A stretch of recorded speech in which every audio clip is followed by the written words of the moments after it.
Hello नमस्कार, एक बार फिर से मैं आप सभी का हार्दिक स्वागत करता हूं प्रेसकार के इस ऑनलाइन प्लेटफॉर्म पर।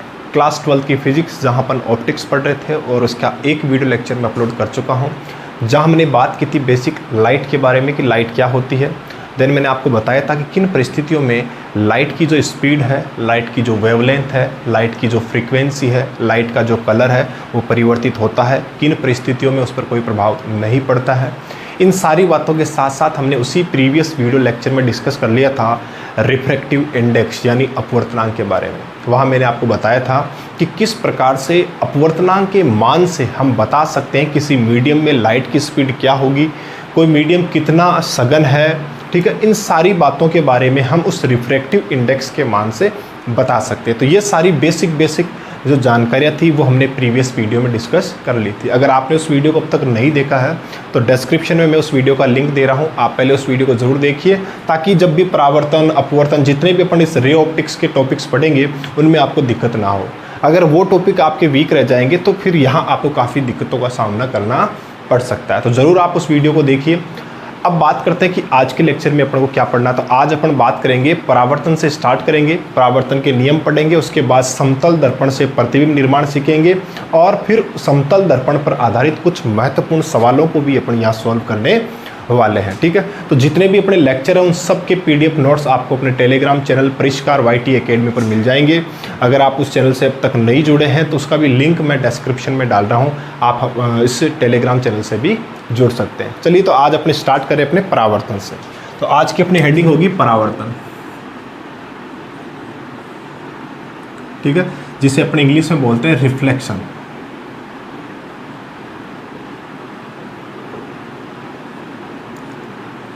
अब देखिए, परावर्तन पर जाने से पहले अपन बात करते हैं कि जब भी किसी पृष्ठ पर प्रकाश आपतित होता है तो कितनी घटनाएं संभव है। देखिए, जैसे ये कोई पृष्ठ है, ठीक है, अब ये कैसा भी पृष्ठ हो सकता है, कांच की शीट हो सकती है, कुछ भी हो सकता है, ठीक है। जब इस पर एक प्रकाश आपतित होता है, ये देखो, ये आपतित प्रकाश, तो यहाँ क्या हो सकता है कि इस प्रकाश किरण को जो कुछ हिस्सा है वो ये पृष्ठ अवशोषित कर ले, यानी इस पृष्ठ के द्वारा प्रकाश का क्या हो सकता है, अवशोषण हो सकता है। प्रकाश का कुछ भाग इस पृष्ठ को पार करके निकल सकता है, यानी पारगमित हो सकता है। तो प्रकाश का अवशोषण भी हुआ, प्रकाश का पारगमन भी हुआ, और फिर भी अगर कुछ लाइट बच जाती है तो वो फिर इस पृष्ठ से टकराकर इस तरफ चली जाएगी, ठीक है। इस घटना को भी अपन पढ़ेंगे, इसको बोलते हैं अपन परावर्तन। तो पहले बात को समझते हैं अपन कि जब भी प्रकाश किसी पृष्ठ पर आपतित होता है तो उसके साथ ये तीन घटनाएं हो सकती है। प्रकाश पारगमित हो सकता है, यानी पृष्ठ को पार करके निकल सकता है, पृष्ठ के द्वारा प्रकाश का अवशोषण हो सकता है, और अगर प्रकाश पृष्ठ पर गिरकर टकराकर उसी मीडियम में वापस लौट जाए तो उसको अपन बोलते हैं परावर्तन। अब ऐसा नहीं है कि जब परावर्तन होता है तो बाकी दो घटनाएं नहीं होगी, ठीक है, ये सारी घटनाएं एक साथ भी हो सकती है। बात यह है कि अपन किस पर स्टडी कर रहे हैं। जैसे मान लीजिए मुझे परावर्तन पढ़ना है तो मैं केवल आपतित प्रकाश और इस परावर्तित प्रकाश पर फोकस करूंगा, बाकी चीज़ों पर मैं इनको क्या कर दूंगा, नेगलेक्ट कर दूंगा, मैं इन चीज़ों को नहीं देखने वाला। लेकिन इसका मतलब ये नहीं है कि जब परावर्तन होता है तो बाकी दो घटनाएं नहीं होती है। जैसे देखो, एक एग्जाम्पल देता हूँ मैं आपको। अक्सर अपन देखते हैं बड़े जो ऑफिस होते हैं वहाँ पर जो दरवाजे होते हैं उन पर कांच लगा हुआ रहता है, पारदर्शी कांच की सीट लगी हुई होती है। उस पारदर्शी कांच की सीट में अक्सर आप देखते हो कि आपको उस कांच के बाहर का दृश्य दिखाई देता है और हल्की इमेज खुद की भी आपको दिखाई देती है, यानी उस कांच की सीट पर उस कांच के बाहर का दृश्य भी आपको दिखता है और खुद की इमेज भी थोड़ी बहुत आपको उसमें दिखती है, ठीक है। तो ऐसा क्या हुआ, बाहर का दृश्य जो आपको दिख रहा है वो है अपवर्तन। वो क्या है, अपवर्तन। बाहर की जो लाइट्स है वो उस कांच को पार करके आपकी आंखों पर गिर रही है, यानी अपवर्तन हो रहा है। तो अपवर्तन की घटना भी हो रही है। और खुद की इमेज मतलब आपसे लाइट गई, उस कांच से टकराकर पुनः आपकी आंखों पर गिर रही है, तो खुद की इमेज भी आपको दिख रही है। तो वो घटना कौन सी है, परावर्तन। तो एक साथ आप परावर्तन और अपवर्तन की घटनाएं वहां देखते हो। तो ये चीज़ आप ध्यान रखना कि परावर्तन होता है तो इसका मतलब ये नहीं बाकी नहीं, सब हो रहे हैं। अब अपन किस पे अपने अध्ययन कर रहे हैं उस चीज़ को अपन देखते हैं, बाकी को अपन क्या कर लेते हैं, वहाँ पर नेगलेक्ट कर देते हैं। तो इस बात का विशेष तौर पर आप ध्यान रखना। या कभी कभार क्या होता है कि परावर्तन अवशोषण इतना कम होता है, पारगमन ज़्यादा हो जाता है, तो फिर अपन इनको नेगलेक्ट कर देते हैं। कभी कभार परावर्तन बहुत ज़्यादा होता है, यानी जितनी प्रकाश किरण आ रही है मैक्सिमम परावर्तित हो रही है, अवशोषण पारगमन इतना कम होता है कि अपन इन दो को नेगलेक्ट कर देते हैं। तो इस प्रकार से तो ध्यान रखना इन बातों को। तो अब आज अपन को पढ़ना है परावर्तन। तो परावर्तन में आप क्या देख रहे हो कि प्रकाश आ रहा है, जिस माध्यम में है वापस उसी माध्यम में जा रहा है, यानी ये एक माध्यम है, ठीक है, और ये पृष्ठ जैसे स्टार्ट होता है कोई दूसरा माध्यम स्टार्ट हो गया, तो प्रकाश दूसरे माध्यम में प्रवेश नहीं कर रहा है, दूसरे माध्यम के पृष्ठ से टकराकर पुनः उसी माध्यम में लौट रहा है, और इस घटना को ही अपन क्या कहते हैं, परावर्तन कहते हैं। तो यहाँ से क्या डेफिनेशन बनेगी परावर्तन की, जब प्रकाश एक माध्यम से चलकर दूसरे माध्यम के पृष्ठ से टकराकर पुनः उसी माध्यम में लौट आए, तो इस घटना को ही अपन क्या कहते हैं, रिफ्लेक्शन यानी परावर्तन। तो फटाफट इसकी डेफिनेशन को अपन नोट कर लेते हैं। तो आपने हेडिंग डाल दी होगी परावर्तन की, तो अब इसकी अपन डेफिनेशन लिख लेते हैं। तो बड़ी सिंपल सी है, और वैसे ये सारी चीज़ें आपने 10th क्लास में पढ़ रखी है, तो ज़्यादा पैनिक होने की अपन को बिल्कुल भी आवश्यकता नहीं है। तो लिखिए, जब प्रकाश एक माध्यम से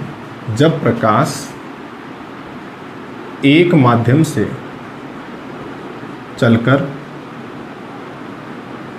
दूसरे माध्यम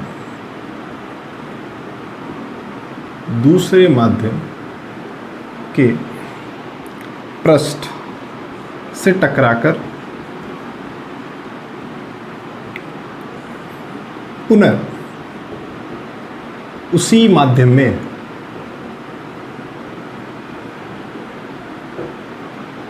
लौट आए, तो इस घटना को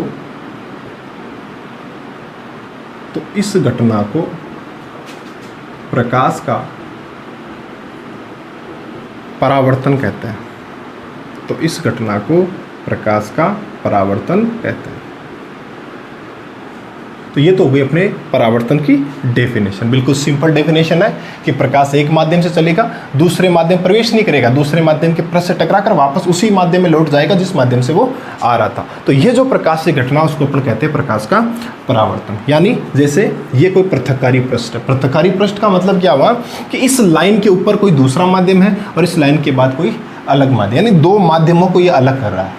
इसके ऊपर कोई अलग माध्यम है, इसके नीचे कोई दूसरा अलग माध्यम है, ठीक है। ये प्रकाश किरण आई, टकरा करके और दूसरे मीडियम में नहीं जाएगी, टकरा करके उसी मीडियम में लौट गई। तो ये हो रहा है परावर्तन। क्या हो रहा है? परावर्तन। बात समझ में आ गई? अब देखो, अपन यहाँ देख रहे हैं कि परावर्तन की जो घटना होती है उसमें माध्यम नहीं बदल रहा है। प्रकाश किरण जिस माध्यम में है उसी माध्यम में वापस लौट रही है। यानी अपन क्या देख रहे हैं यहाँ पर, बहुत ही महत्वपूर्ण चीज़ यहाँ ध्यान से देना कि यहाँ अपन क्या देख रहे हैं कि माध्यम नहीं बदल रहा, माध्यम नहीं बदलता। और प्रीवियस वीडियो में अपन डिस्कस कर चुके हैं कि जब मीडियम नहीं बदलता है तो लाइट की स्पीड में कोई चेंज नहीं होगा, और जब लाइट की स्पीड में चेंज नहीं आएगा तो वेवलेंथ में भी किसी प्रकार का चेंज नहीं आएगा, ठीक है। और प्रकाश की जो आवृत्ति है और जो कलर है वो तो वैसे भी मीडियम बदलने से भी चेंज नहीं होते हैं, क्योंकि फ्रीक्वेंसी और जो कलर है वो प्रकाश स्रोत का गुण है। तो इन सारी चीज़ों को अपन यहाँ नोट कर लेते हैं। तो देखिए, माध्यम नहीं बदल रहा है, माध्यम नहीं बदल रहा है, तो प्रकाश की जो चाल है, ठीक है, वो क्या रहेगी? अपरिवर्तित। चाल क्या रहेगी? अपरिवर्तित। चाल अपरिवर्तित है तो प्रकाश की जो तरंग दैर्ध्य है, प्रकाश की जो तरंग दैर्ध्य जिसको अपन लैम्डा से रिप्रेजेंट करते हैं, वो भी अपरिवर्तित रहेगा। आवर्ती तो वैसे भी अपरिवर्तित रहेगी, क्योंकि आवर्ती प्रकाश स्रोत का गुण है, तो आवर्ती को अपन एफ से रिप्रेजेंट कर रहे हैं, वो भी अपरिवर्तित, ठीक है। और प्रकाश का जो रंग है, कलर है, वो भी क्या रहेगा? अपरिवर्तित। तो प्रकाश की चाल, प्रकाश की तरंग दैर्ध्य, आवर्ती और रंग, चारों के चारों में किसी प्रकार का कोई परिवर्तन नहीं होगा अगर कौन सी घटना हो रही है? परावर्तन यानी रिफ्लेक्शन। अब बात करते हैं तो फिर किस में परिवर्तन आएगा? तो जवाब परिवर्तन अपन को देखने को मिलेगा तीव्रता में, ठीक है। प्रकाश की जो तीव्रता होती है, इंटेंसिटी जो होती है, जिसको अपन आई से रिप्रेजेंट करते हैं, उसमें चेंज आएगा और वो सामान्यतः घट जाती है, सामान्यतः घट जाती है। अभी मैं बताऊंगा आपको कैसे नोट करना इन चीज़ों को, एक बार आप समझते रहिए कि प्रकाश की जो इंटेंसिटी है वो सामान्यतः घट जाती है। अब क्यों घटती है? देखिए, मैंने अभी आपको कहा कि जब परावर्तन की घटना होती है, इसका मतलब ये नहीं कि सारा का सारा प्रकाश ही परावर्तित हो रहा है। मैंने क्या कहा? पृष्ठ के द्वारा अवशोषण भी होता है, कुछ प्रकाश किरणें पृष्ठ को पार करके भी निकलती है। तो कितना प्रकाश पार करके निकल गया, कितना प्रकाश है वो अवशोषित हो गया, इस चीज़ पर डिपेंड करेगा कि परावर्तित प्रकाश जो है उसकी तीव्रता कितनी कम हो गई, ठीक है ना भाई। जितना प्रकाश आ रहा है सारा का सारा परावर्तित थोड़ी हो रहा है, अवशोषित भी तो हो रहा है। अपवर्तित भी तो हो रहा है। इसका मतलब है कि आने वाले प्रकाश की जितनी तीव्रता है, चमक है, क्या परावर्तित प्रकाश की चमक उतनी रहेगी? जवाब है नहीं, घट जाएगी। इसीलिए अपन कहते हैं कि परावर्तन घटना में प्रकाश की जो तीव्रता है वो सामान्यतः घट जाती है। बात समझ में आ रही है? अब देखिए आपको कैसे नोट करना है। हेडिंग आपने डाल दी रिफ्लेक्शन, सबसे पहले डेफिनेशन लिख दीजिए, फिर आप ये छोटा सा डायग्राम बना लीजिए इसमें, ठीक है। ये परावर्तन घटना हो रही है जिसमें माध्यम चेंज नहीं हो रहा। फिर नीचे आप नोट करके लिखो कि परावर्तन घटना में माध्यम नहीं बदलता, ठीक है। अगर माध्यम नहीं बदलता है, अगर आपने प्रीवियस वीडियो देख रखा है तो इन चीज़ों को आप इजीली लिख सकते हो। फिर नीचे आप लिख दो इस चीज़ को कि तीव्रता सामान्यतः घट जाती है। फटाफट नोट कर लीजिए वीडियो को पॉज करके इन चीज़ों को, ठीक है। तो वीडियो पॉज करके आप इन चीज़ों को नोट कर सकते हो। तो ये था परावर्तन की परिभाषा, और उसके साथ हमने इन चीज़ों को देखा कि परावर्तन की घटना में कौन कौन सी राशियाँ बदलती है, कौन कौन है जो नहीं बदलता है। उन सारी चीज़ों के बारे में हमने क्लियरली पढ़ लिया। अब अपन चलते हैं परावर्तन के नियमों पर। तो अगली हेडिंग होगी परावर्तन के नियम।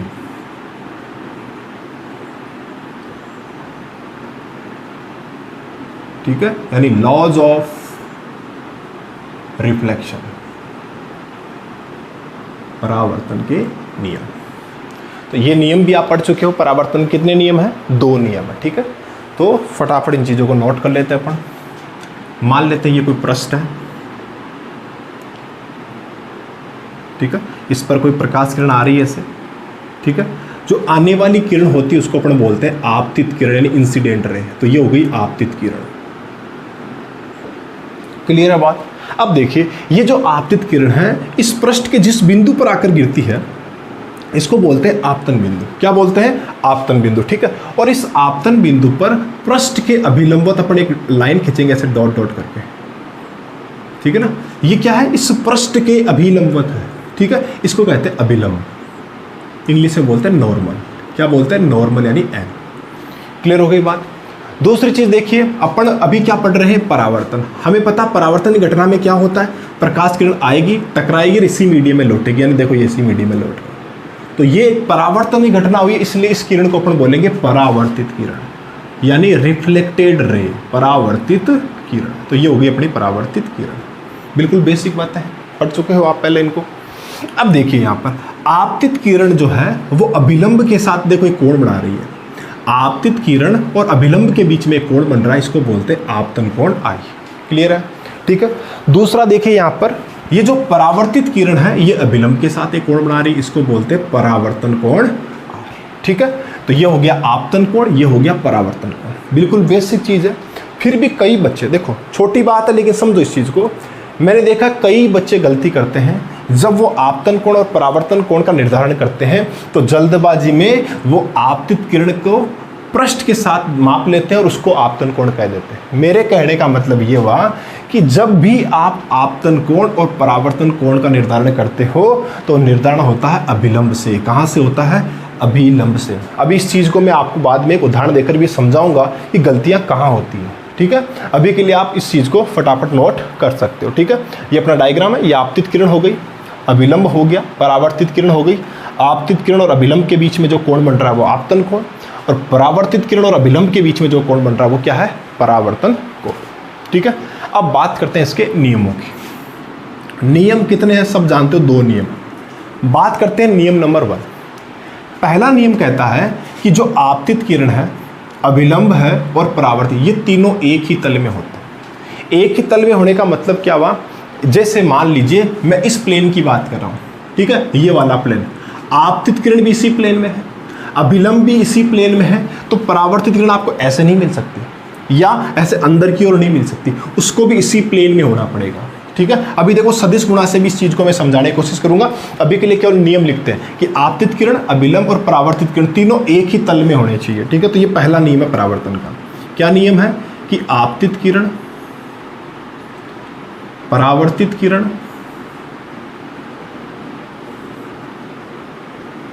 व अभिलंब। ठीक है। ध्यान रखना, वैसे इसको पूरा लिखना चाहो तो आप लिख सकते हो कि परावर्तक पृष्ठ पर अभिलंब। ठीक है। मैं शॉर्ट में लिख रहा हूं अभिलंब। आपतित किरण, परावर्तित किरण व अभिलंब तीनों एक ही तल में होते हैं, तीनों एक ही तल में होते हैं।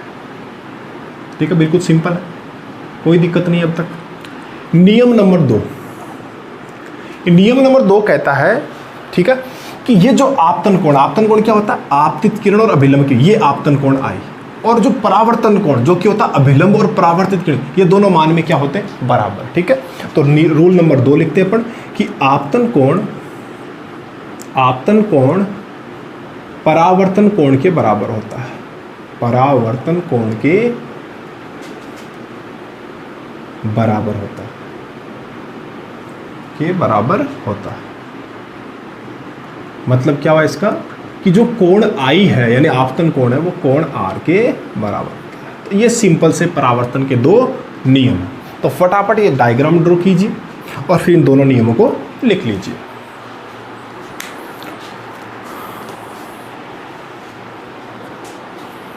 ठीक है, अब चलते हैं अपन आगे।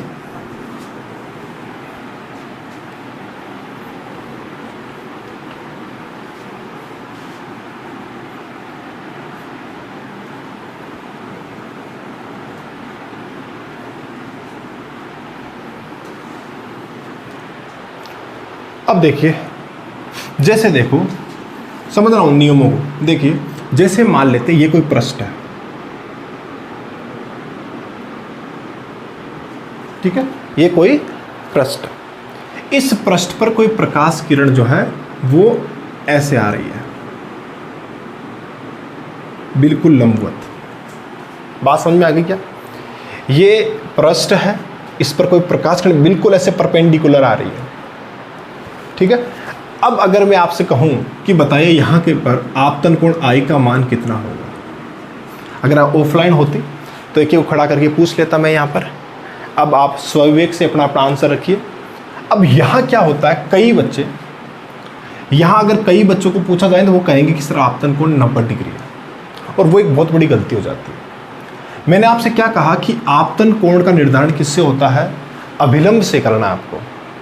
हम सब जानते हैं कि आपतन कोण आपतित किरण से देखा जाएगा, परावर्तन कोण परावर्तित किरण, लेकिन किसके साथ, अभिलंब के साथ। ठीक है, अब अभिलंब क्या होता है, जवाब है आपतन बिंदु के अभिलंब। अब देखो, ये प्रकाश किरण आ रही है ऐसे, तो ये हो गया आपतन बिंदु। अब इस आपतन बिंदु पर अभिलंब खींचो। अभिलंब क्या होता है, पृष्ठ के, यानी वो भी इधर इसी लाइन पे खींचा जाएगा, ये भी अभिलंब हो गया। अब आप खुद देख लो, अभिलंब भी यही लाइन है, आपतित किरण भी इसी लाइन पर है, इसका मतलब आपतन कोण कितना होगा यहाँ पर, तो यहाँ आपतन कोण 0 डिग्री है, ना कि 90 डिग्री। ये मिस्टेक अमूमन कई बच्चे करते हैं, तो आपको नहीं करनी। अगर कर दी तो कोई बात नहीं, अगर नहीं कर रहे हो तो बहुत अच्छी बात है। ठीक है, तो ये तो हो गया अपना आप। अब मुझे एक बात बताओ, अगर कोई प्रकाश किरण पृष्ठ के अभिलंबवत आ रही है तो परावर्तन के बाद क्या होगा, जवाब है यहाँ टकराई। अब परावर्तन के बाद उसको किधर जाना है, जवाब हमने पढ़ा था परावर्तन का रूल नंबर 2, जो कहता है कि आपतन कोण जो है वो परावर्तन कोण के क्या होता है, बराबर। हमें पता है कि इस कंडीशन में आपतन कोण कितना है, 0 डिग्री। तो बताओ परावर्तन कोण भी कितना होना चाहिए, 0 डिग्री।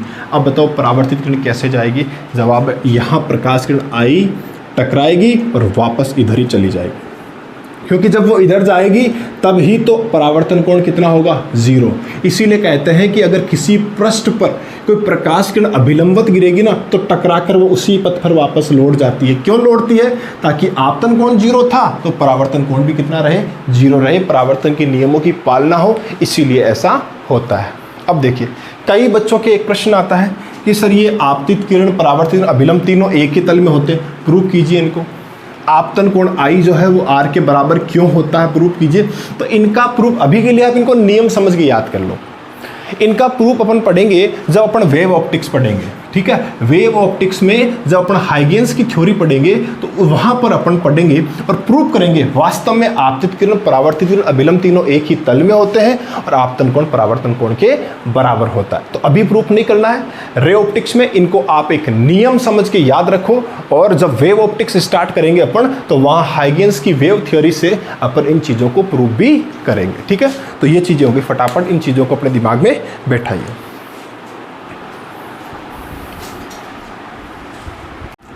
ठीक है, तो अब अपन बात करते हैं परावर्तन के प्रकार पर। ठीक है, परावर्तन की डेफिनेशन अपनी हो चुकी थी, उसके बाद हमने परावर्तन के नियम पढ़ लिए थे। अब अपन बात करते हैं परावर्तन के प्रकार पर। तो टाइप्स ऑफ रिफ्लेक्शन। अब देखिए परावर्तन दो प्रकार का होता है। एक तो होता है नियमित परावर्तन। क्या होता है? नियमित परावर्तन। एक होता है विसरित परावर्तन। विसरित परावर्तन। अब इसको समझते हैं। देखिए, जब लाइट एक फ्लैट सरफेस पर, यानी जब प्रकाश एक समतल पृष्ठ पर गिरता है, तो उस अवस्था में क्या होता है? प्रकाश एक निश्चित दिशा में परावर्तित होगा। अगर आप उस निश्चित दिशा में अपनी आंख रखते हो तो आपको लाइट की जो चमक है वो दिखाई देगी। उसके अतिरिक्त आपको लाइट की वो जो चमक है वो बहुत ही कम, या ये मान लो नहीं दिखाई देगी। यानी जब प्रकाश एक समतल पृष्ठ पर आपतित होता है तो वह एक निश्चित दिशा में परावर्तित होता है, जिसको कि अपन क्या कहते हैं? नियमित परावर्तन। लेकिन इसके जस्ट अपोजिट अपन अगर ये कह दें कि जब प्रकाश किसी ऐसे पृष्ठ पर आपतित हो जो खुरदरा हो, यानी जो फ्लैट नहीं हो, जो समतल नहीं हो, अगर प्रकाश किसी खुरदरे पृष्ठ पर आपतित होता है तो वह एक निश्चित दिशा में परावर्तित ना होकर लगभग सभी दिशाओं में फैल जाता है। ठीक है, इस घटना को अपन क्या कहते हैं? विसरित परावर्तन। ठीक है, तो अपन इसको डायग्राम समझ लेते हैं। जैसे देखिए, ये कोई समतल पृष्ठ है, ये कोई फ्लैट सरफेस है, इस पर लाइट इस प्रकार से गिरती है। ठीक है, इस प्रकार से प्रकाश इस पर गिर रहा है। ये आपतित प्रकाश, ये आपतित प्रकाश। तो ये प्रकाश इस दिशा में आ रहा है ऐसे, तो टकरा करके और एक निश्चित दिशा में, देखो इस प्रकार से एक निश्चित दिशा में वापस परावर्तित हो गया। ठीक है, तो ये हो गया अपना परावर्तित प्रकाश। प्रकाश ऐसे आया, टकरा करके और निश्चित दिशा में परावर्तित हो गया। ये जो घटना हुई है उसको अपन कहते हैं नियमित परावर्तन। क्या कहते हैं? नियमित परावर्तन। लेकिन अगर यही प्रकाश किसी समतल पृष्ठ पर ना गिरकर, मान लीजिए किसी खुरदरे पृष्ठ पर, आप जैसे ये खुरदरा पृष्ठ है, कैसा पृष्ठ है? खुरदरा पृष्ठ है। इस कंडीशन में जैसे मान लीजिए प्रकाश यहां गिरा, इस दिशा में चला गया, यहां गिरा, इस दिशा में चला गया, यहां गिरा, इस दिशा में चला गया, तो अपन देख रहे हैं कि प्रकाश एक निश्चित दिशा में न जाकर, देखिए इधर गया, इधर चला गया, इधर चला गया, लगभग हर संभव दिशाओं में प्रकाश वो जा रहा है। ऐसा क्यों हो रहा है? क्योंकि प्रकाश एक ऐसे पृष्ठ पर गिरा जो खुरदरा है। इस घटना को अपन क्या कहते हैं? विसरित परावर्तन।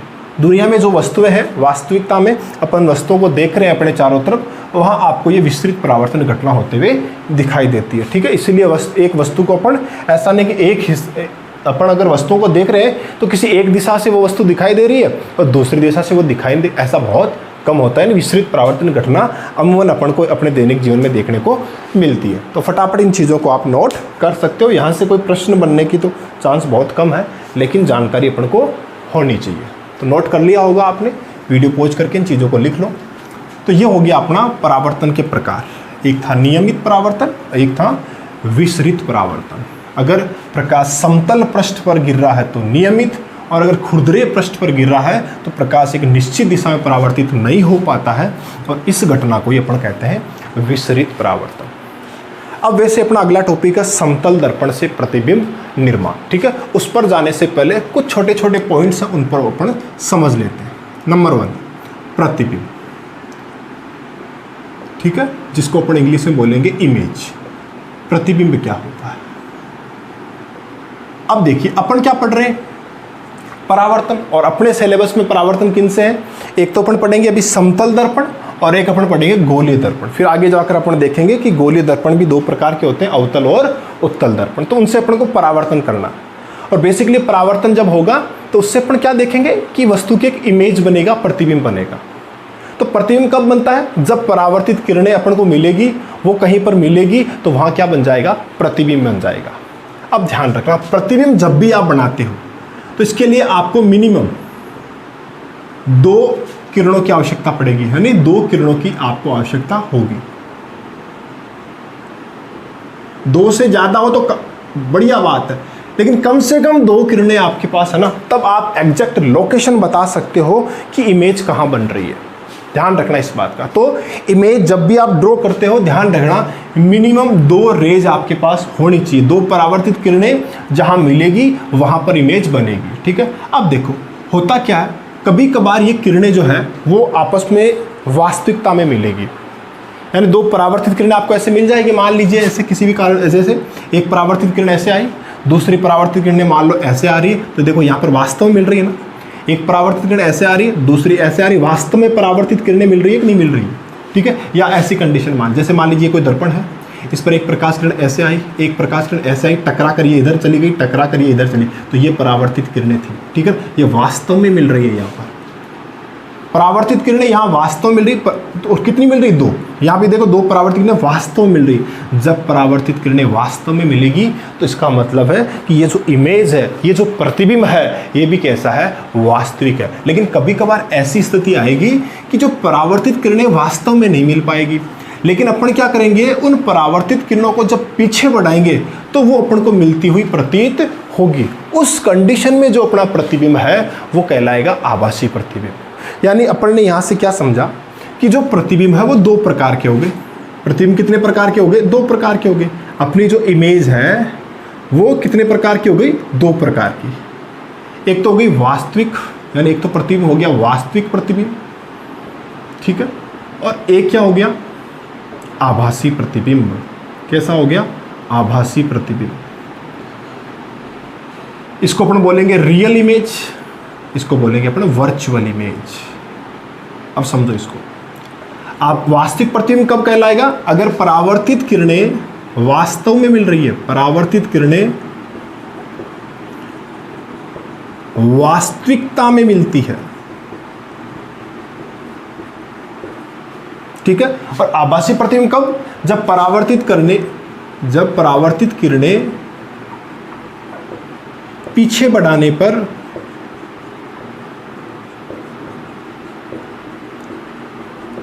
मिलती हुई प्रतीत होती है, ठीक है। तो ये बेसिक बातें हैं, लेकिन जानकारी होना बहुत जरूरी है, ध्यान रखना। कई बच्चों को ये रहता है प्रतिबिंब कब वास्तविक बनता है, कब आभासी बनता है। डायग्राम ड्रॉ कर दिया, उनके सामने इमेज बना दी, फिर भी उनको खड़ा करके अगर पूछा जाए बेटा बता कि यहाँ प्रतिबिंब वास्तविक बन रहा है या आभासी बन रहा है, लेकिन वो नहीं बता पाते वहाँ पर। तो एक चीज़ हमेशा ध्यान रखना, जब भी इमेज देखनी हो आप परावर्तित किरणों को देखिए। अगर परावर्तित किरणें वास्तव में मिल रही है, ठीक है ना, ध्यान रखना इमेज की लोकेशन के लिए कम से कम आपके पास कितनी किरणें होनी चाहिए, 2। तो 2 परावर्तित किरणें वास्तव में कहीं मिल रही है तो समझ लेना कि जो इमेज है वो वास्तविक है। और अगर नहीं मिल रही है, आप उन्हें पीछे बढ़ाकर ऐसे कर रहे हो और वो मिलती हुई प्रतीत हो रही है आपको, तो समझ लेना कि जो प्रतिबिंब है वो कैसा है, आभासी प्रतिबिंब है। कैसा प्रतिबिंब है, आभासी। तो फटाफट इन चीज़ों को नोट कर लीजिए आप। तो ये थी इमेज के बारे में, ठीक है। दूसरी चीज जो है, समतल दर्पण पर जाने से पहले दूसरी जो बात है वो भी अपन पहले ही क्लियर कर लेते। वैसे अपन जब गोलीय दर्पण से प्रतिबिंब निर्माण, समतल दर्पण से जब प्रतिबिंब निर्माण कर लेंगे, उसके बाद जब अपन न्यूमेरिकल सोल्व करेंगे तो उससे पहले अपन को ये टॉपिक पढ़ना पड़ेगा। तो उसको अपन थोड़ा सा अभी पढ़ लेते हैं और थोड़ा उस टाइम और पढ़ लेंगे, ठीक है।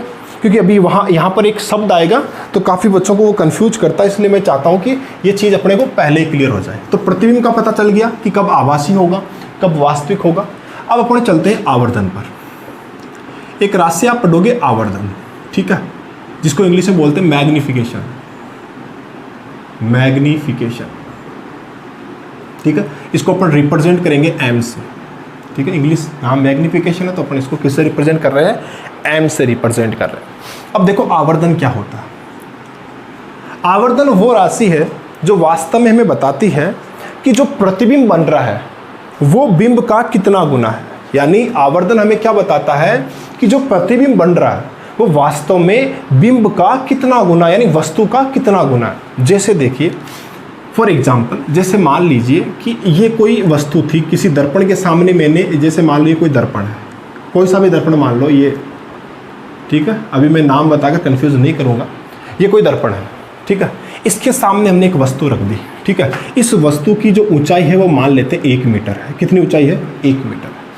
अपन ने यहाँ से किरणें भेजी, जो भी कर कुरा के अपन ने पाया कि यहाँ पर इमेज बन रही है इस प्रकार से, ठीक है, ठीक है। अब ये इमेज वास्तविक है या आभासी है, ये तो अपन देख लेंगे जब इसका डायग्राम, इसके नियम जब अपन पढ़ेंगे प्रतिबिंब निर्माण के, तो उस टाइम अपन देख लेंगे कि किरणें अगर वास्तव में मिल रही है तो अपन कह देंगे वास्तविक है, और अगर किरणें पीछे बढ़ाने से मिलती हुई प्रतीत हो रही है तो प्रतिबिंब आभासी है। तो अपन अभी वो चर्चा नहीं कर रहे हैं, ठीक है, कि ये आभासी है या वास्तविक है। लेकिन चीज़ को समझो, यहाँ पर ये थी वस्तु और ये इसका बन गया प्रतिबिंब, यानी इमेज बन गई। और अपन देख रहे हैं कि यहाँ इमेज जो है वो 4 मीटर है। वस्तु 1 मीटर की थी और उसका प्रतिबिंब कितना बन रहा है, 4 मीटर का, ठीक है। अब मुझे यहाँ पर बताइए कि यहाँ पर जो प्रतिबिंब है वो बिंब का कितना गुना है, यानी यहाँ जो इमेज बन रही है वो इस ऑब्जेक्ट का कितना गुना है। तो जवाब ऑब्जेक्ट 1 मीटर था, इमेज 4 मीटर यानी 4 गुनी हो गई, यानी अपन कह देंगे कि यहाँ m का मान कितना है 4 है। कितना है 4। आवर्धन का मान कितना हो गया 4। वापस रिपीट करता हूँ, आवर्धन क्या है? आवर्धन वह राशि है जो वास्तव में हमें बतलाती है कि जो इमेज है वो ऑब्जेक्ट का कितना गुना है। जैसे यहाँ पर 4 गुनी है तो मैं कह दूंगा इस दर्पण के लिए इस स्थिति में आवर्धन कितना है 4 है। क्लियर हो गई बात यहाँ पर। तो देखो फटाफट डेफिनेशन लिख लेते हैं अपन आवर्धन की।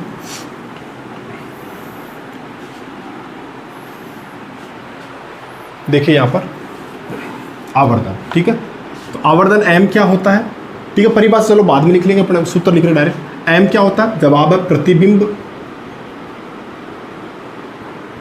का आकार या ऊंचाई लिख दो, एक ही बात है। प्रतिबिंब का आकार बट्टा बिंब का आकार, बिंब का आकार, यानी m बराबर होता है h डेस बट्टा h, यानी बिंब की ऊंचाई, सॉरी प्रतिबिंब की ऊंचाई बट्टा बिंब की ऊंचाई, ठीक है।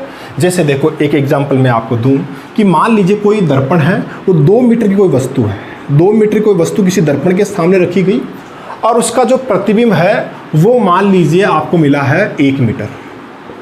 वस्तु 2 मीटर की थी, दर्पण ने उसका प्रतिबिंब 1 मीटर का बनाया, तो बताइए उस दर्पण का आवर्धन कितना होगा। तो आवर्धन क्या होता है? प्रतिबिंब की ऊंचाई, मतलब कितनी हो गई यहाँ पर 1 और बिंब की ऊंचाई कितनी होगी 2। तो आंसर क्या होगा? m बराबर 1/2। बात समझ में आ रही है क्या? तो अपन आवर्धन इस प्रकार से निकाल सकते हैं, ठीक है। आगे भी समझेंगे कि बिंब और प्रतिबिंब की दूरी से भी आवर्धन बताया जा सकता है कि प्रतिबिंब कितनी दूरी पर है बटा बिंब कितनी दूरी पर है, ये भी एक प्रकार से आवर्धन का ही माप होता है। तो एक बार के लिए आप इस चीज को नोट कर लीजिए।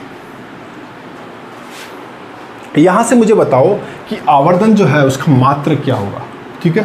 प्रतिबिंब का आकार या ऊंचाई बटा बिंब की ऊंचाई, ऊंचाई बटा ऊंचाई, 2 समान राशियों का अनुपात है आवर्धन। इसका मतलब ये मात्रकहीन विमाहीन राशि है। तो आवर्धन एक मात्रकहीन विमाहीन राशि, ध्यान रखना, केवल एक संख्यात्मक मान है, इस बात का विशेष तौर पर ध्यान रखना। आवर्धन एक संख्यात्मक मान है जो कि हमें क्या बताता है, जो कि हमें बताता है कि प्रतिबिंब बिंब का कितना गुना है, ठीक है। एक चीज और यहाँ पर ध्यान रखना, आवर्धन का मान अगर पॉजिटिव मिलता है, आवर्धन का मान अगर नेगेटिव मिलता है। पॉजिटिव जब भी आपको अगर आवर्धन मिल रहा है ना, तो समझ लेना प्रतिबिंब सीधा बन रहा है। कैसा बन रहा है? सीधा प्रतिबिंब बन रहा है। लेकिन अगर आवर्धन नेगेटिव मिल रहा है तो समझ लेना प्रतिबिंब कैसा बन रहा है? उल्टा बन रहा है। चलिए इसको भी अपने एग्जाम्पल से समझते हैं। जैसे मान लीजिए किसी पर्टिकुलर स्थिति में कोई दर्पण है, उसका आवर्धन मुझे मिला -4। आवर्धन कितना मिला? -4। तो यहाँ से मैं क्या कहूँगा, पहले आप प्लस माइनस को भूल जाओ। इस 4 को देखकर मैं क्या बोलूँगा कि जो प्रतिबिंब है वो बिंब का 4 गुना है, यानी बिंब से 4 गुना बड़ा बन गया कौन? प्रतिबिंब। लेकिन वो सीधा है या उल्टा है वो यहाँ से पता चलेगा। माइनस है, अगर m नेगेटिव तो समझना प्रतिबिंब कैसा बना है? उल्टा बना है। अगर मैं कहूँ कि किसी दर्पण में किसी स्थिति के लिए m बराबर मिल रहा है मेरे को +2, कितना मिल रहा है? m बराबर +2। तो क्या समझे? जवाब है जो प्रतिबिंब है वो बिंब का 2 गुना है और प्रतिबिंब बताओ सीधा है या उल्टा? जवाब है प्लस में मान मिल रहा है, इसका मतलब प्रतिबिंब कैसा है? सीधा है। बात समझ में आ गई क्या? तो ये आवर्धन का लॉजिक ध्यान रखना कि आवर्धन वास्तव में, आवर्धन का जो मान है वो वास्तव में क्या बताता है कि प्रतिबिंब कितना गुना बड़ा है, या जो भी है मतलब कितना गुना है, बड़ा भी हो सकता है, जरूरी नहीं छोटा भी हो सकता है, ठीक है। और आवर्धन का प्लस और माइनस मान हमें क्या जानकारी देता है कि प्रतिबिंब सीधा है या उल्टा है। तो इन चीज़ों को आप फटाफट नोट कर लीजिए। दूसरा एक और ध्यान रखना, आवर्धन एक मात्रकहीन विमाहीन राशि क्योंकि समान राशियों का अनुपात होता है। तो इस चीज़ को भी आप नोट कर लीजिए। तो ये बेसिक बातें थी। अब अपन चलते हैं समतल दर्पण पर। तो अगली हेडिंग आप डालिए समतल दर्पण से प्रतिबिंब निर्माण, ठीक है। तो अब अपन बात करते हैं समतल दर्पण से प्रतिबिंब निर्माण, ठीक है। समतल दर्पण से प्रतिबिंब, समतल दर्पण से प्रतिबिंब निर्माण।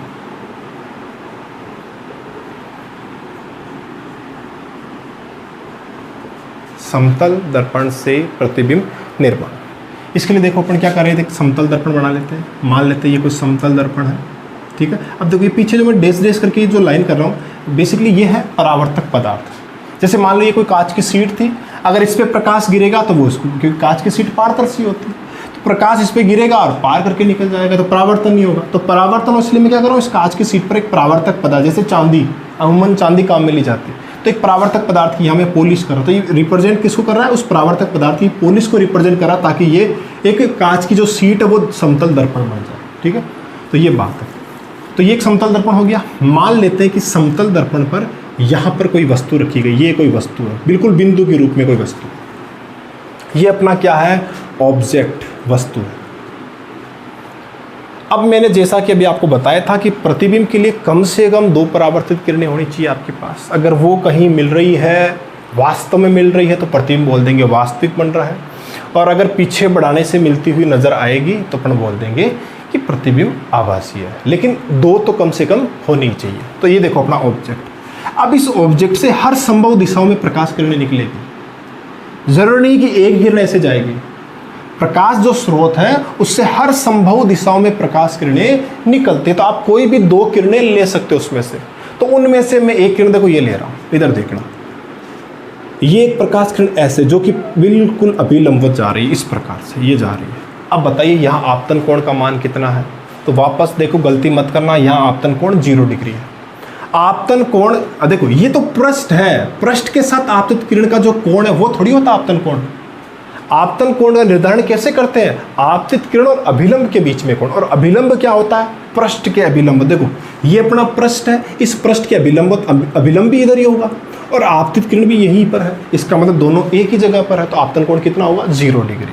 और हमने परावर्तन के नियम पढ़े हैं, परावर्तन के नियम कहते हैं कि अगर आपतन कोण 0 डिग्री है तो परावर्तन कोण भी कितना होगा, 0, यानी इस पॉइंट पर टकराने के बाद प्रकाश किरण वापस इसी पथ पर लौट जाएगी। इसीलिए कहते हैं कि अगर किसी पृष्ठ पर कोई प्रकाश किरण अभिलंबित आपतित होती है तो वो टकरा करके वापस उसी डायरेक्शन में चली जाती है। ऐसा क्यों होता, ताकि परावर्तन के नियम की पालना हो जाए कि आपतन कोण 0 है तो परावर्तन कोण भी कितना रह जाए, 0 डिग्री रह जाए। इस बात का आप ध्यान रखोगे। तो ये लो साहब, एक प्रकाश किरण गई, टकराकर वापस लौट गई, क्या एक से इमेज बन जाएगी, जवाब है नहीं, कम से कम 2 परावर्तित किरणें तो होनी चाहिए। अब आप किधर भी मान लो, जैसे मैं इस तरफ भेज रहा हूँ, एक प्रकाश किरण ऐसे जा रही है, एक प्रकाश किरण ऐसे गई, ठीक है, तो यहाँ पर मैं ये आपतन बिंदु हो गया, तो इस पर ये अभिलंब खींचूंगा, ठीक है, तो ये आपतन कोण हो गया ना, तो उतना ही परावर्तन, तो ये इधर इधर इतनी वापस इधर चली जाएगी।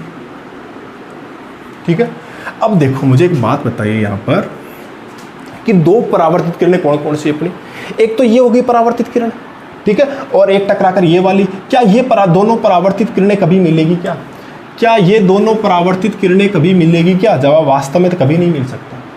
तो अपन ने क्या किया, इनको पीछे बढ़ाया। देखो इस परावर्तित किरण को मैंने पीछे बढ़ाया, पीछे जा नहीं रही है, अपन बढ़ा रहे हैं, ठीक है, तो ये पीछे बढ़ाया। इसको भी मैंने, देखो ये तो इधर जा रही है लेकिन इसको पीछे बढ़ाकर देखा, ऐसे पीछे बढ़ाया मैंने इसको, तो देखो ये यहाँ पर मिलती हुई प्रतीत हो रही है, ठीक है, तो ये क्या बन गई, इमेज, ये क्या बन गया, प्रतिबिंब। अब मुझे एक बात बताइए, ये जो इस वस्तु यानी इस ऑब्जेक्ट की ये जो इमेज बनी है, ये रियल है या वर्चुअल है, यानी वास्तविक है या आभासी है।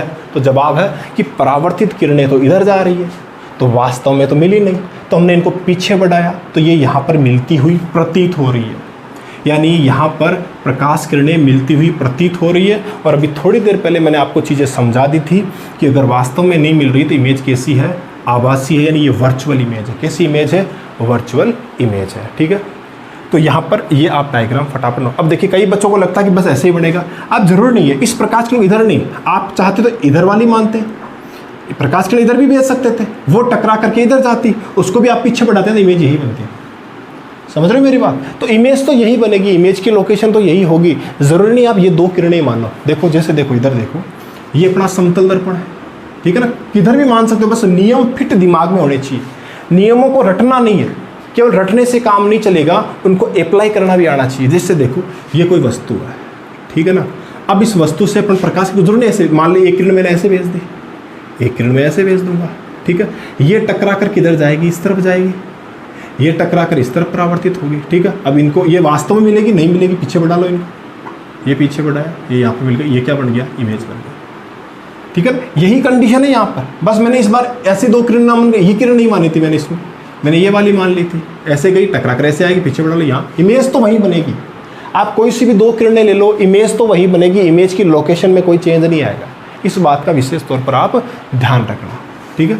तो ये अपने अगर एग्जाम में सवाल आए कि समतल दर्पण से प्रतिबिंब निर्माण का किरण चित्र कीजिए, तो आपको ये किरण चित्र आप बना के आना।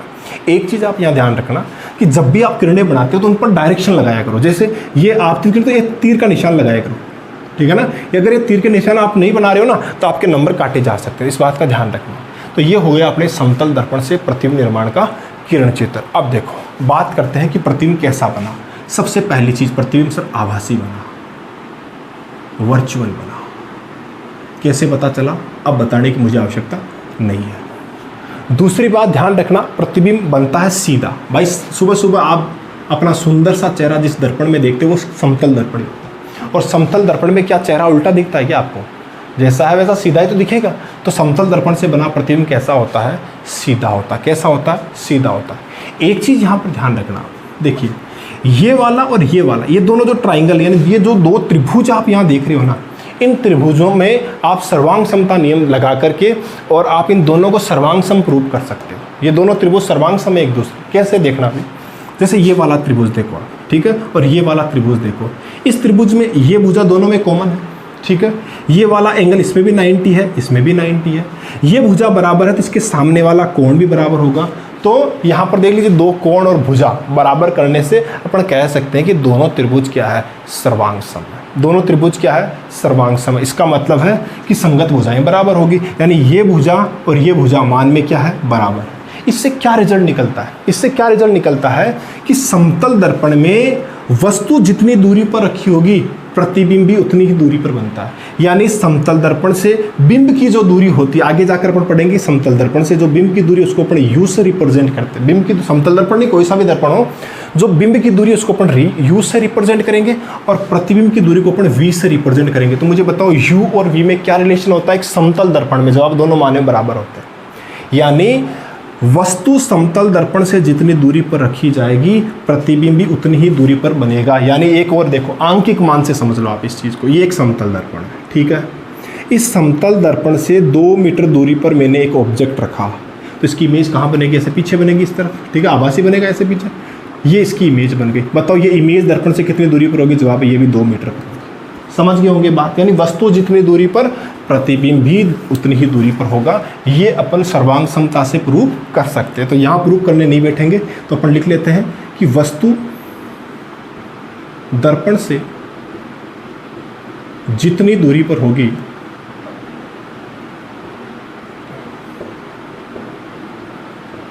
प्रतिबिंब भी उतनी ही दूरी पर होगा, ठीक है। यानी u बराबर v होंगे, इस बात का ध्यान रखना। क्लियर हो गई बात? तो इस चीज़ का आप ध्यान रखोगे। वैसे चिन्ह परिपाटी लगाओगे तो एक u माइनस का होगा और v प्लस होगा, तो वहाँ मत जाओ, आप केवल मान के हिसाब से देख लो। यहाँ पर चिन्ह परिपाटी अभी आपने नहीं सीखी, उसको अप्लाई अपन नहीं कर रहे। अभी अपन मान के हिसाब देख रहे हैं कि बिंब की दूरी और प्रतिबिंब की दूरी मान में क्या है? बराबर होते हैं। बहुत बढ़िया। दूसरी चीज़ एक ध्यान रखना, समतल 3 पॉइंट हो गए यहाँ पर। चौथा पॉइंट मैं यहाँ लिख रहा हूँ, आप बिल्कुल इस डायग्राम के नीचे ये सारी चीज़ें लिखनी है आपको। तो अपने नोट्स शानदार तरीके से मेंटेन कीजिए, आप साथ के साथ लिखते रहिए। अगला देखिए, एक चीज़ ध्यान रखना, समतल दर्पण में बिंब का जितना आकार होता है प्रतिबिंब भी उतने आकार, यानी बिंब का आकार बराबर प्रतिबिंब का आकार।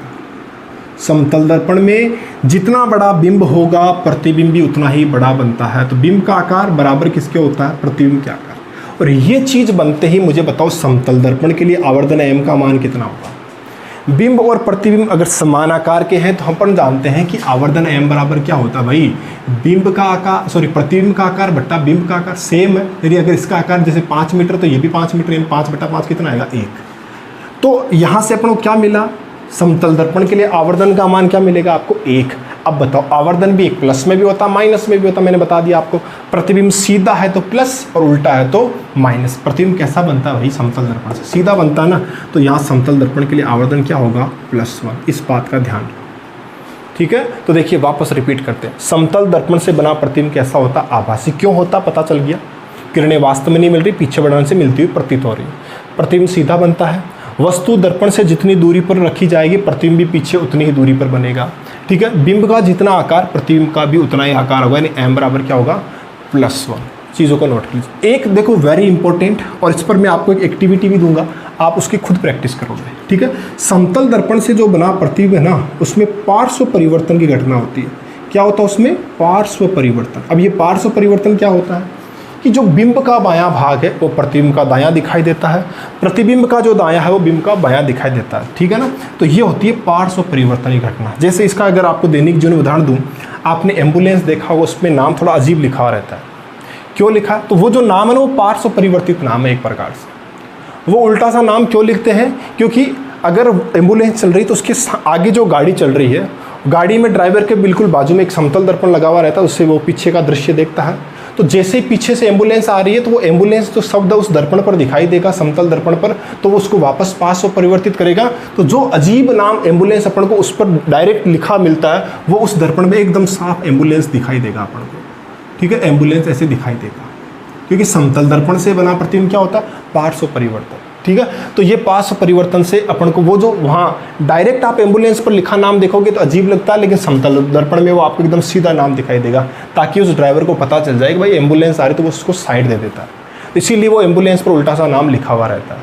तो अब आपको देखो, मैं एक एक्टिविटी करने के लिए दे रहा हूँ।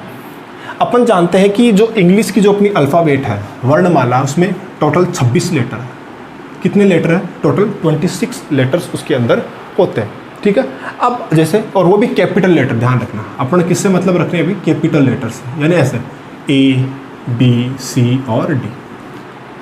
अब आपको उन 26 लेटर्स में से पता करना है कि कितने ऐसे लेटर्स हैं जिन पर समतल दर्पण में पार्श्व परिवर्तन का फर्क नजर आएगा।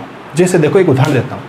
ये मान लीजिए समतल दर्पण, समतल दर्पण के सामने में कागज़ पर A लिख के और सामने कर रहा हूँ। जैसे ये समतल दर्पण है, एक कागज़ पर मैंने कैपिटल में A लिखा और सामने कर दिया।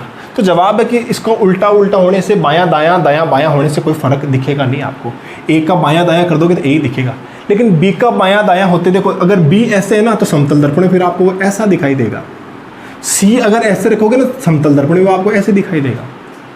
अरे पार्श्व परिवर्तन होता क्या? अगर मैं आपसे पार्श्व परिवर्तन की डेफिनेशन पूछूं तो क्या होता है कि समतल दर्पण से बने प्रतिबिंब में जो बायां भाग होता है वो वास्तव में बिंब का दायां होता है। प्रतिबिंब का जो दायां है वो बिंब का बायां, और बिंब का जो दायां है वो प्रतिबिंब का बायां, यानी ऐसे उल्टा सुल्टा लिखना आपको, बायां दायां और दायां बायां दिखाई देता है। इस घटना को ही अपन क्या कहते हैं? पार्श्व परिवर्तन। यानी समतल दर्पण के सामने आप B रखोगे ना, ऐसे कागज़ पे B लिख कर रखोगे तो ऐसे दिखाई देगा, C रखोगे तो वो ऐसे दिखाई देगा, ठीक है ना। लेकिन A को रखोगे ना तो A ऐसा ही दिखेगा, कोई चेंज नहीं दिखेगा। तो ऐसा A के साथ ही होता है, या कुछ और भी ऐसे लेटर्स हैं, यानी 26 लेटर होते हैं इंग्लिश में टोटल। तो ये आपके लिए एक एक्टिविटी है, आप मुझे बताना उन 26 में से कितने ऐसे अक्षर होते हैं जिन पर पार्श्व परिवर्तन का कोई इफेक्ट नहीं है। तो कितने होते हैं और कौन कौन से होते हैं, आप चेक करके और मुझे कमेंट बॉक्स में ज़रूर बताना। ये एक छोटी सी एक्टिविटी आपको मैं पार्श्व परिवर्तन की दे रहा हूँ, ठीक है। तो इन चीज़ों को अब आप देखो, यहाँ आपको क्या नोट करना है, यहाँ पर देख लीजिए एक बार, ठीक है। तो आपने क्या कर लिया, पहले किरण चित्र बना लीजिए, फिर उसके नीचे लिख लो आभासी सीधा, ये वाली चीज़ लिख लो, और पार्श्व परिवर्तन डेफिनेशन लिखना चाहो तो लिख लेना, मैंने बताई मौखिक आपको, आप अपने हिसाब से लिख लेना, और फिर मैंने आपको एक्टिविटी दी वो आप करना, ठीक है। चलिए साहब, तो फटाफट नोट कर लीजिए इन चीज़ों को।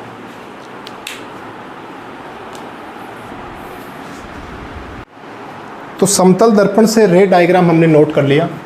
हमने बात कर ली कि समतल दर्पण से जो बना प्रतिबिंब है वो आभासी होता है, सीधा होता है, आवर्धन m बराबर +1 होता है, समतल दर्पण के लिए पार्श्व परिवर्तन होता है। तो इन बेसिक चीज़ों पर अपन ने चर्चा कर लेते हैं। अब देखिए, डायरेक्टली अपन एक चीज़ ध्यान रखना, समतल दर्पण से जब भी आप प्रतिबिंब बनाते हो ना तो एक डायरेक्ट चीज़ याद रखो। जैसे मान लीजिए ये कोई समतल दर्पण है, इस प्रकार से रखा गया समतल, ठीक है, और इसके सामने ये कोई वस्तु रखी गई है, इसका जो इमेज है या इसका जो प्रतिबिंब वो कहाँ बनेगा। तो एक डायरेक्ट ट्रिक याद रखो आप, जब भी किसी ऑब्जेक्ट का अपन को क्या बनाना है, प्रतिबिंब बनाना है, तो उस वस्तु से उस दर्पण पर अभिलंबित एक लाइन खींच दो। कैसे लाइन खींचनी है? पृष्ठ के, समतल दर्पण के अभिलंबित लाइन खींच दो, ठीक है ना, और उसको ऐसे आगे पीछे बढ़ा दो। जितनी दूरी ये है उतनी दूरी पर यहाँ पर ये इमेज बनेगी इसकी। तो इस ऑब्जेक्ट की इमेज यहाँ बनेगी। समतल दर्पण से इमेज बनाने की डायरेक्ट ट्रिक आप दिमाग में रखिए कि जिस भी ऑब्जेक्ट की इमेज बनानी है, उस ऑब्जेक्ट से परपेंडिकुलर एक लाइन ड्रॉ करो, उसको पीछे तक बढ़ाओ, जितनी लंबाई इसकी है उतनी लंबाई इसकी कर दो। ये लो साहब आपकी इमेज की लोकेशन फाइंड आउट हम कर चुके हैं। ये ध्यान रखना। जैसे देखिए, जैसे मैं कहूँ कि ये अपना कोई समतल दर्पण है, ठीक है, और यहाँ पर कोई ऑब्जेक्ट रखा गया, इसकी इमेज कहाँ होगी? तो बस क्या करो, इस ऑब्जेक्ट से परपेंडिकुलर लाइन ड्रॉ करो, उसको ऐसे पीछे बढ़ाओ, ऐसे परपेंडिकुलर, जितनी ये है लंबाई उतनी ये ले लो। ये लो साहब इसकी इमेज बन, इस ऑब्जेक्ट की ये इमेज बन। तो ये चीज़ अब अपने दिमाग में आप फिक्स रखना, ठीक है। तो ये बेसिक बातें हैं समतल दर्पण के बारे में। अब अपन आगे बढ़ते हैं। अब देखिए सबसे पहले टाइप के जो सवाल है, ठीक है, इनकी प्रैक्टिस भी आप करना।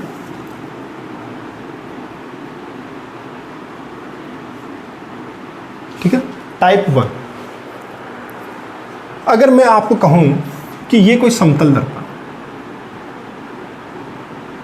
ठीक है, इसके सामने मैं घड़ी को रख रहा हूं। अब देखो, एक यहां बनाने को तो मैं ऐसे बनाऊंगा, ये कोई घड़ी है, ठीक है, ये वॉच, घड़ी में समय अपन कुछ इस प्रकार से दिखाते हैं, 12, यहाँ पर 3, यहाँ पर 6, यहाँ पर 9, ठीक है, ये बीच में 1, 2, 3, ये हो गए 4, 5, 6 बज गए, 7, 8, 9, 10 और 11, ठीक है, ये अपनी घड़ी है। क्लियर हो गई बात, ठीक है। अब वैसे इसके इस प्रकार से नहीं रखना है अपन को, देखो इस प्रकार, जैसे ये समतल दर्पण है, ये समतल दर्पण है, ठीक है, इसके सामने घड़ी जो है ना उसको भी ऐसे ही रखेंगे ताकि उसमें जो टाइम है ना वो उस दर्पण में उसकी इमेज बन सके। तो बनाने को घड़ी में ऐसे बना रहा हूँ, बाकी रियलिटी में ये घड़ी उस प्रकार से रखी जाएगी ताकि इस दर्पण में इस घड़ी का जो टाइम है वो दिख जाए। अब यहाँ पर देखो प्रश्न किस प्रकार के आएंगे, जैसे मान लीजिए कोई घड़ी है और उसमें टाइम हो रखा है, मान लेते हैं कि उसमें 3 बज रखे हैं। अब देखो 3 बजने का मतलब है कि मिनट का जो सुइया है वो 12 पर यहाँ पर रहेगा और घंटे का जो सुइया है वो रहेगा 3 पर, ये 3 बज रखे हैं। क्लियर हो गई बात। अब इस घड़ी को अगर समतल दर्पण के सामने रख दिया जाए तो समतल दर्पण में आपको कितने जो टाइम है वो कितना लगेगा, मतलब वैसे तो भाई 3 बजे में तो समतल दर्पण पे करने से कोई टाइम चेंज नहीं होता, लेकिन अब आपको 3 बजे हुए नहीं दिखेंगे, अब उस दर्पण में कुछ अलग दिखेगा, क्योंकि हमें पता पार्श्व परिवर्तनीय घटना होती है। तो ये जो घड़ी है अब आपको ये समतल दर्पण में कुछ इस प्रकार से नजर आएगी। वापस ड्रॉ कर रहा हूं मैं यहां पर,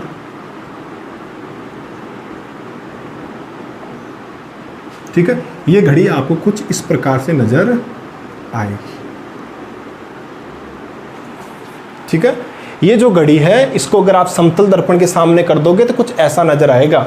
यानी अभी अगर आपसे कोई पूछे कितने बजे हुए हैं तो आपका जवाब होगा 3 बजे हुए हैं, ठीक है।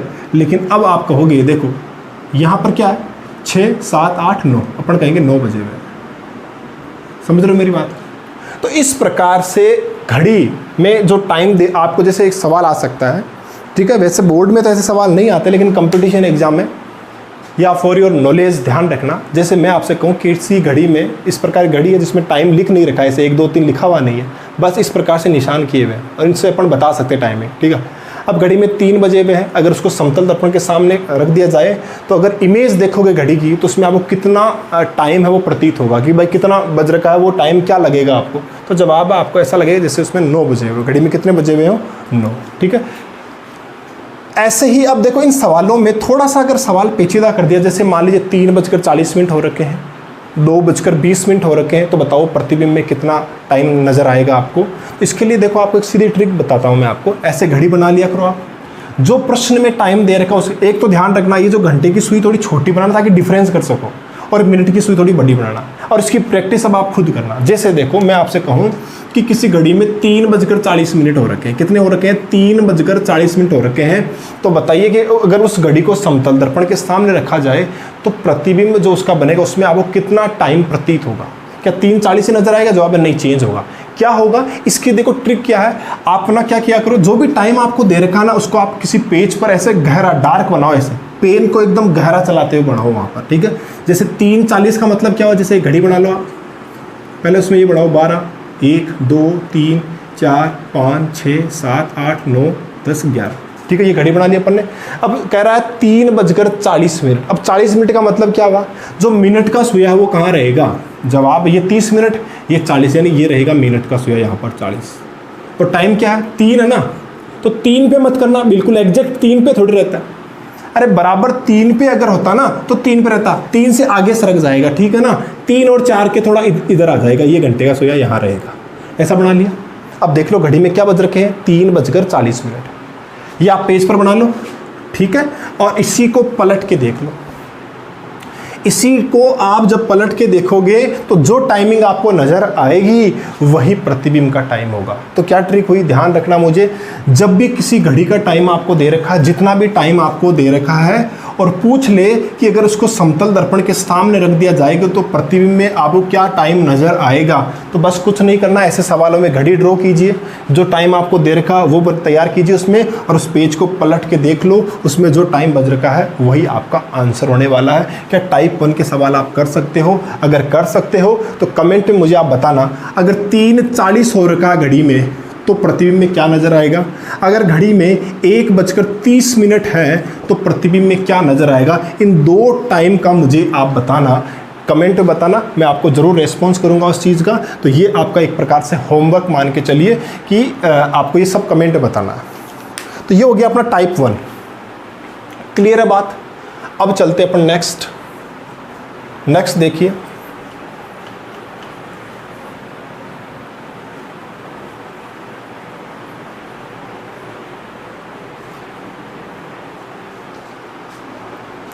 टाइप 2, ठीक है। टाइप 2 सवाल कैसे है, ये कोई समतल दर्पण है, ठीक है। समतल दर्पण पे हजारों प्रकार के सवाल बन सकते हैं।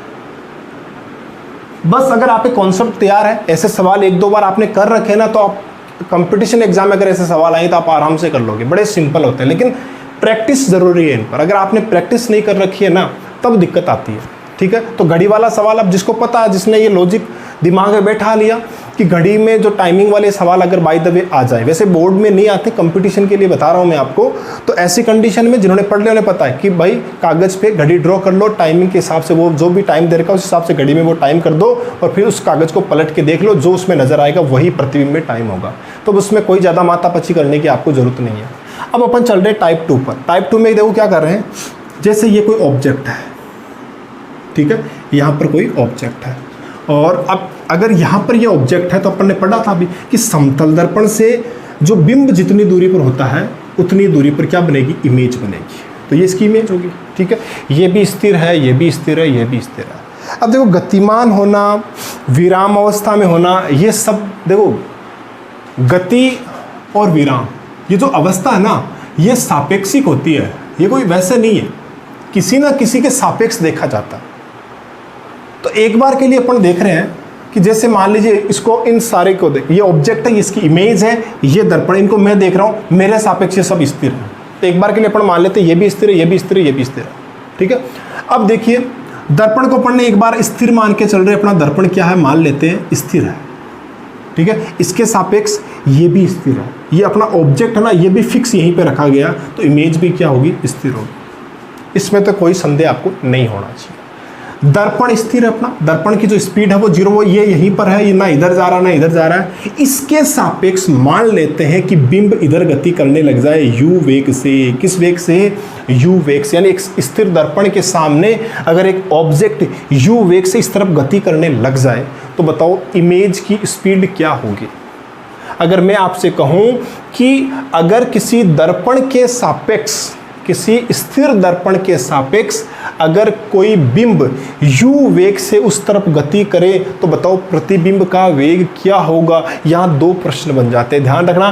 प्रतिबिंब का वेग किसके सापेक्ष, दर्पण के सापेक्ष बताना है या बिंब के सापेक्ष बताना है, इस बात का विशेष तौर पर आप ध्यान रखना। अगर u वेग से बिंब जा रहा है ना तो जवाब है u वेग से ही। बस अगर इसको आपने पॉजिटिव ले रखा ना तो इमेज इधर आएगी, तो इसको -u कह दो, -u वेग से इमेज इधर आएगी। लेकिन ये -u जो मैं बता रहा हूँ ना, ये किसके सापेक्ष बता रहा हूँ, दर्पण के सापेक्ष बता रहा हूँ। वापस रिपीट करता हूं, आंकिक तौर पे समझो आप। अगर मैं कहूं कि 20 मीटर पर सेकंड के वेग से एक बिंब जो है वो दर्पण की ओर गति कर रहा है, तो बताओ प्रतिबिंब दर्पण की ओर किस वेग से गति करेगा? जवाब है -20 मीटर पर सेकेंड। ठीक है, क्योंकि मैंने इस डायरेक्शन को पॉजिटिव ले रखा है, तो इमेज इस तरफ गति करेगी, तो वो किस में आएगा? फिर माइनस में आएगा। लेकिन ये दोनों ही जो वेलोसिटी है वो मैं किसके सापेक्ष, किसके रेस्पेक्ट में दे रहा हूँ? दर्पण के रेस्पेक्ट में दे रहा हूँ। इस बात का ध्यान रखना। ठीक है, लेकिन अगर इसी इमेज की जो वेलोसिटी है वो मैं आपको ऑब्जेक्ट के सापेक्ष पूछ लूँ, तब आप मुझे बताओ क्या होगा? जवाब है u तो ये है ही है, ठीक है, और ये -u है। दो चीज़ें एक दूसरे के आमने सामने आ रही है। आपने रेलगाड़ियों वाले सवाल कर रखे होंगे, भाई एक गाड़ी है वो इधर आ रही, दूसरी गाड़ी ये 60 की स्पीड से इधर आ रही, ये 80 की स्पीड से इधर आ रही, दोनों एक दूसरे के पास आने की सापेक्षिक अगर वेग पूछा जाए तो अपन दोनों को जोड़ते हैं और अपना जवाब क्या होता है? जवाब है अपन इन दोनों में जो 140 कर देंगे। अपना आंसर क्या होगा? 140। कि ये 140 किलोमीटर प्रति घंटा की स्पीड से एक दूसरे के नज़दीक आ रहे हैं। बस वही चीज़ यहाँ पर, ये भी u वेग से इधर आ रहा है, ये भी u वेग से इधर आ रहा है। जवाब है प्रतिबिंब का वेग इस बिंब के सापेक्ष कितना होगा? जवाब है डबल हो जाएगा। कितना हो जाएगा? डबल हो जाएगा। लेकिन किसमें? माइनस में। तो ये दो चीज़ें आप ध्यान रखना। यहाँ पर बच्चे बहुत ज़्यादा गड़बड़ करते हैं।